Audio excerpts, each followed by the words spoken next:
Hey guys, as always, thanks for tuning in. Jay Helmsing here. We've got a first look today at a gun that I'm really excited to test out for you guys. That is the CZ P10c. So, going to do a full review on this. A lot of things I like about it. A couple things that I find kind of quirky about it. We'll go over those in this review. Top to bottom here on the top, we do have the standard 3-dot sights. These have been blacked out by myself. These were not that way from the factory. But they are 3-dot sights when you get it out of the box. They also have that photoluminescent paint on there that obviously glows in the dark. Kind of neat in thought, but probably not the most practical thing in the world in actual application. These are aluminum sights, I believe. They're not steel, so they are a little more durable than polymer. But obviously, if you drop it on there or something, they're going to ding up pretty easily. Something else I noticed is that there are no serrations or anything on this rear, and it is kind of a glossy paint. So I could see these producing some glare in certain sunlight conditions, but again, these are stock sights. The fact that they're metal alone kind of puts them above some other pistols in the same category. The slide itself is kind of interesting in design. It's kind of blocky, and it does follow the lines of like the CZ P07 guns to some extent. However, the P07, P09 guns seem and they look and just appear to be a lot more refined than this does. This is a much more blocky style. Basically completely flat on the top here, which is kind of good. It gives you a nice runway to look down to catch that front sight. However, if you look at where the serrations are, these are super aggressive serrations, both front and rear, and they do an awesome job at grabbing your hand and allowing you to manipulate the gun, but they do kind of appear almost unfinished. I mean, these are 90-degree cuts in here, and it's kind of an interesting approach. I think it's very aggressive, but at the same time, almost an understated, unfinished look. And I'm not sure if CZ was going for that, or if it's just cheaper for them to leave the serrations kind of like this. I'm neutral on it. I mean, they work great, and I'm more function over form anyway. So it is what it is. But I did think it's interesting comparing that to the P07, P09 models, which came out before these, just to look at the differences in finishing and the differences in approach. And I'll be talking a little bit more in detail about the similarities and differences between these two here in just a moment. Moving on to the frame itself. Something that CZ has done with a lot of its polymer pistols that I really like is incorporating this pad right here and putting some kind of texture on it. So on one side, obviously, you have something to rest your trigger finger on. On the opposite side, with that same pad, it gives somebody who grips the gun like me a place to really drive that thumb into the side and grab some traction on the gun, which helps me with controllability, or if I'm engaging multiple targets or something like that, I can really use that pad to help muscle the muzzle of the gun around a little bit more easily than I can with some other guns. So that's nice to see. You got your standard rail here, which is going to accept basically anything out there on the market. The front trigger guard is very CZ, just very blocked off here, and it's going to bring me to something pretty interesting.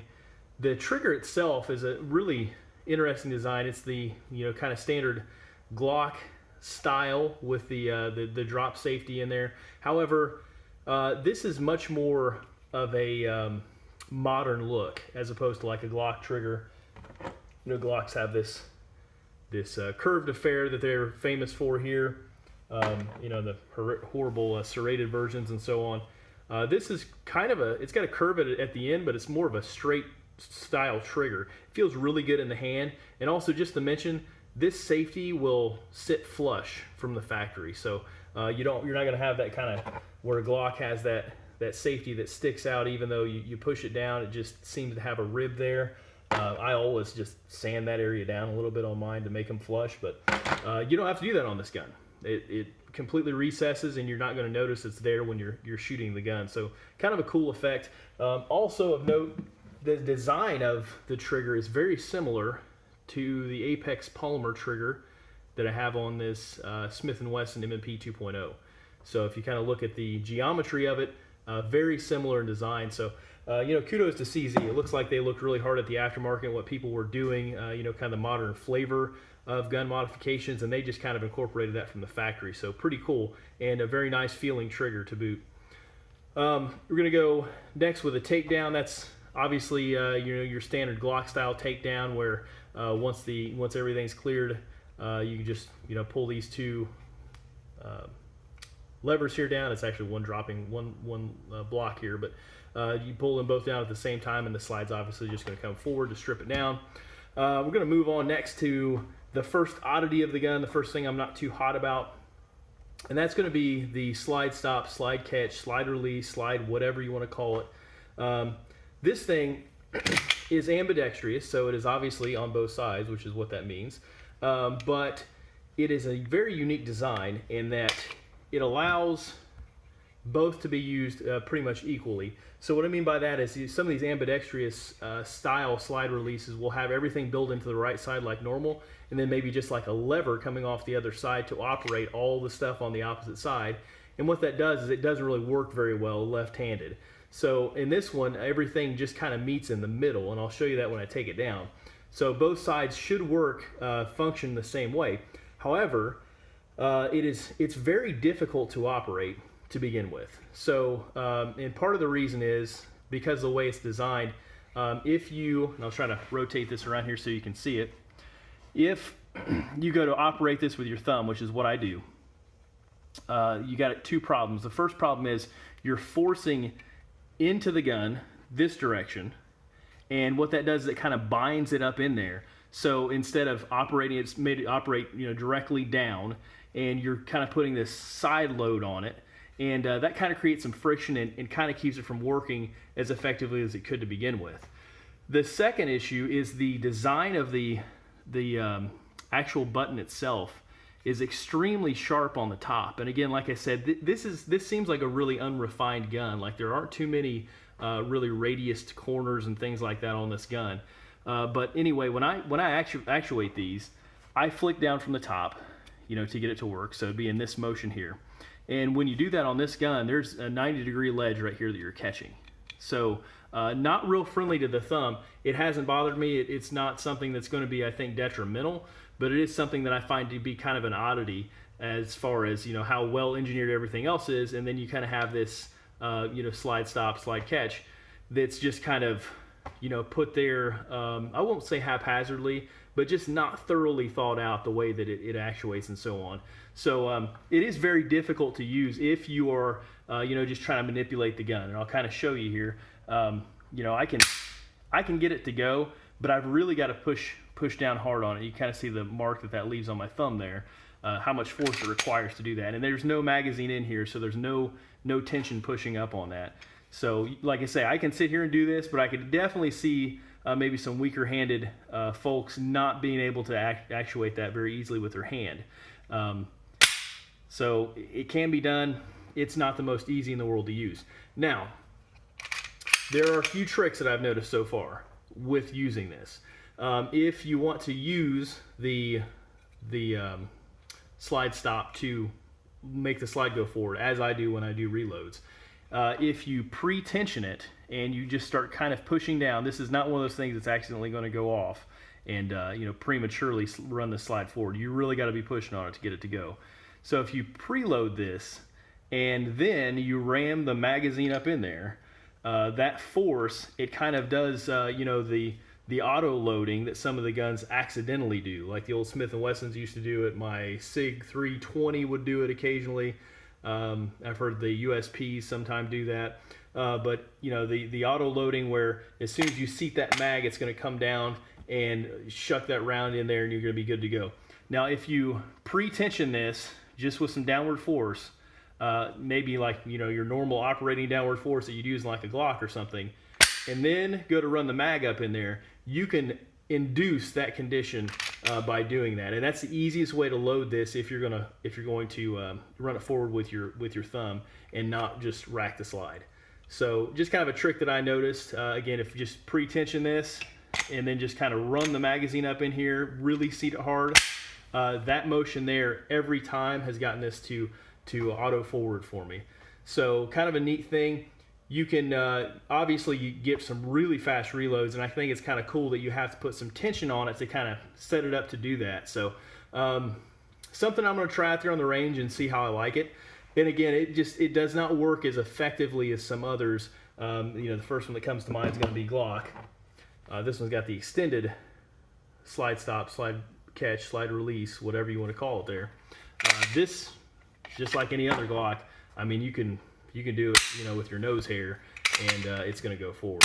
And as you guys notice, I've had some issues with that before because they are so sensitive. I have a tendency to override them, but it's kind of nice to be able to just manipulate, and just anybody can flick that down, and it's going to go forward. So, something to point out. I'm not sure if it's going to be a strength or a weakness or anything at this point. Worth mentioning, it's probably the design of it and how streamlined and how recessed it is into the gun there. It's probably going to keep me from really riding it and inducing some of those malfunctions that I do cause, either locking open prematurely like I did with the PPQ, which was a new one for me, or keeping the magazine from locking back, or keeping the slide from locking back at the end of the magazine. So it may pay off in that end. I just wanted to point out it is a pretty tough release to operate if you're using it in that manner. Obviously, if you're going to go over the top and just kind of slingshot this, it works all day, no problem. So if that's your style, then you have nothing to worry about there. Moving on down to the mag release here, that's also ambidextrous. It's a fully ambidextrous gun. And also, just like the slide stop, this one is going to operate in the center of the gun as well. So both sides of this gun will operate the exact same way. You're not going to have that kind of funky, one-sided, or you got to flip the button over or anything crazy. It just operates this little cam, this little slave in here, slave pin that will actually move the magazine up and down, or should say release the magazine when it's ready to fall out of there. So some people complained about the ridges on this. I haven't noticed the ridges on this bothering me. I did think it's kind of cool that it's beveled right here, because if you guys noted, my biggest complaint with the Walther PPQ was that kind of oblong shape down there. Because of the way I gripped the gun, I was getting a lot of pressure right here on my finger. This is actually beveled to keep any part of your hand, when you get that high grip, from coming into contact with it. So I don't notice it whatsoever, no matter how I grip this gun. So that's nicely done, nicely out of the way as far as controls are concerned. And it's also pretty functional. So Glock had a similar style mag release as this. Most people don't know that, but they came out with the SF, the original Glock 21 SF. It had a Picatinny rail, and it also had an ambi mag release, and it was developed for a military contract that I guess the contract never went forward. But they did sell some to the civilian market, and I actually have one. But those mag releases are notorious for binding up over time and failing. So, fingers crossed that this doesn't end up being the same way, because there are more pieces in here. It's a more complex design than your standard, one-sided, non-ambi mag release. But, it is a design that's been out there for a while on a couple different platforms. Like I say, Glock had some issues with it and ended up doing away with it. But, we'll see what happens on the CZ side of the house. But it doesn't require a whole lot of force or anything to operate. I mean, it's not the most clean and most easy mag release in the world to work, but it's definitely functional. It's more than functional. It's I'd say average or above average as far as mag releases go. So if you're really into the ambi thing, this is probably going to be a bonus for you. I really couldn't care less about it being completely ambi. So that's neither here nor there for me. The grip itself, this is going to be a brand new texture, and here's one of the things I wanted to point out between this and the P-07. CZ has kind of done this grip style here on a few of their polymer pistols, and it's more aggressive than like the Gen 3 Glocks or anything like that, but it's kind of along the same style. It's just a more aggressive version of the Gen 3 kind of texturing there, and I don't have an issue with it. It seems to stick in my hand fairly well. I don't notice any abrasion or anything if I carry this gun. However, they completely went away from that. If you also notice, the P-01 Phantom has the exact same sort of a stippling there. They completely did away with that on this P10 for this more, I would say, Gen 4 Glock style. It is more, these blocks here are more aggressive. They're larger and they're a little bit deeper than the Gen 4 Glock style. However, they are more sparse, so they're more spread out. You pretty much get about the same amount of grip as you would out of a Glock. But with that said, I don't feel like you're going to have a whole lot of abrasion problems or anything like that either with this grip. And when I just feel the gun, the ergonomics of this gun are really outstanding. And for me, I like these ergonomics better than I did the VP9 or the PPQ. So both of those are pretty ergonomic pistols. However, this just something about the grip angle, the way they did this grip, it is really, really easy for me to get a nice, firm, solid grip on this gun and just feel like I can just create a vice effect with my hand and keep that from moving at all, which is what you want in fast shooting. So really, really liking the ergonomics here. With that in mind, I'm going to talk next about these back straps. And I did bring the box with me, which I normally don't do. But, you know, this is standard fare. You guys can see 1,000 videos out there with what this box has in it and whatnot. It's just what you'd expect out of a CZ pistol. But mine came with the small back strap installed, which I've noticed a couple times on some different model CZs. I had two P-07s that came with a small back strap installed instead of like the medium, which is pretty standard. If you're going to have interchangeable back straps, usually the medium is on there. However, in this case, the small one was installed, and every time I have interchangeable back straps, I try the entire myriad of them until I find one that I feel like really fits my hand well. And in this case, you kind of have this thing that a lot of manufacturers are doing now, where the palm swell, if you will, if you're into the Smith & Wesson lingo, is what changes. So it's just this hump on the back here. Whereas this, you know, the actual back of where the webbing of your hand is going to go, compared to the front where the trigger is, that is pretty much going to stay stationary and static no matter what. Doesn't matter how big you go back here, your reach on the trigger is going to remain the same.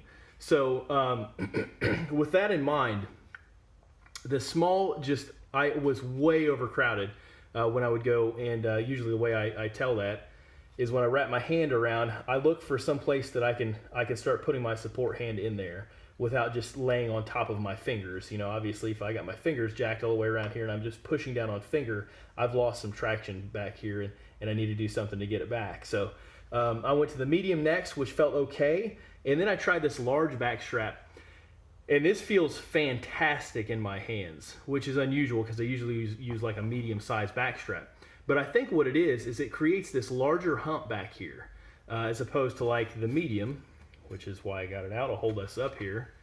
The medium is fairly close, but there's just, you know, maybe a millimeter or two where you're pushing out even further with this large back strap. And what it does is it creates a different angle on the grip for me, and this is very, very Glock-like, the way that you know, since this stays the same and now we're going out further back here, the way it runs my hand up in there is very Glock-like. And for me, it gives me plenty of room on this side to really nestle my support hand in there, and it gives me that angle where I feel like I've got a lot of control on the gun, probably just from years of shooting the Glock style guns. But this large back strap really, really feels good to me, and just kind of something I wanted to point out, because it does change the grip angle slightly, the way your hand is grabbing on this. If you use a small one, you're a lot more up and down. So for me, instead of, you know, tailoring it to fit the size of my hand, it may be more of a preference of if you prefer like the 1911 style or the SIG style, more up and down, you may like the small grip better. If you like the more laid back style, like you're going to find out of the Glocks or the Steyrs or anything like that, maybe the large might be something worth trying, no matter your hand size. So something I wanted to point out there. Your mileage may vary, I don't know, but that's just what I found when I tested them out. The magwell is nicely beveled on this, so you're going to have no problem feeding mags in there. It's not obviously a Gen 5 Glock with the flared magwell down there, but it's just pushed out as far as it can go, and the magazine has nowhere to go except up in there. You don't have any of these crazy cutouts or anything like you do in some of the Glocks that kind of get magazines hung up in there. So it should be really good at feeding magazines as well. I'm going to talk about the trigger next, and the trigger is unique, and as you know, a lot of people have said it's got a really good trigger, and it does. It is not anything like the PPQ trigger, really. there's basically no slop at all when you're running through this take up, pulling the slack out of the trigger. When you go to brake, there's a wall that it definitely seats on that wall. And then as you go to pull through, it'll pull just a little bit, a couple millimeters, and then all of a sudden it brakes. It feels to me like as it goes through there, it's getting a little bit more and more stacking. And I like a little bit of stacking back in there because it tells me when I get closer to that braking area, unless it's going to break on the wall, which this one doesn't break on the wall. You've got a little bit of movement, and then it brakes. And it's letting go basically where right as that trigger stops. So as if it had an adjustable trigger in there. And what that allows it to do is as you come through that reset, I mean, we're talking millimeters off that back, stationary position there. You just let it creep forward just a couple millimeters and you're right back into a cocked trigger. So, really, really neat feeling trigger. It is not the most smooth trigger in the world, but I have noticed a lot of CZ factory triggers to be a little bit glitchy.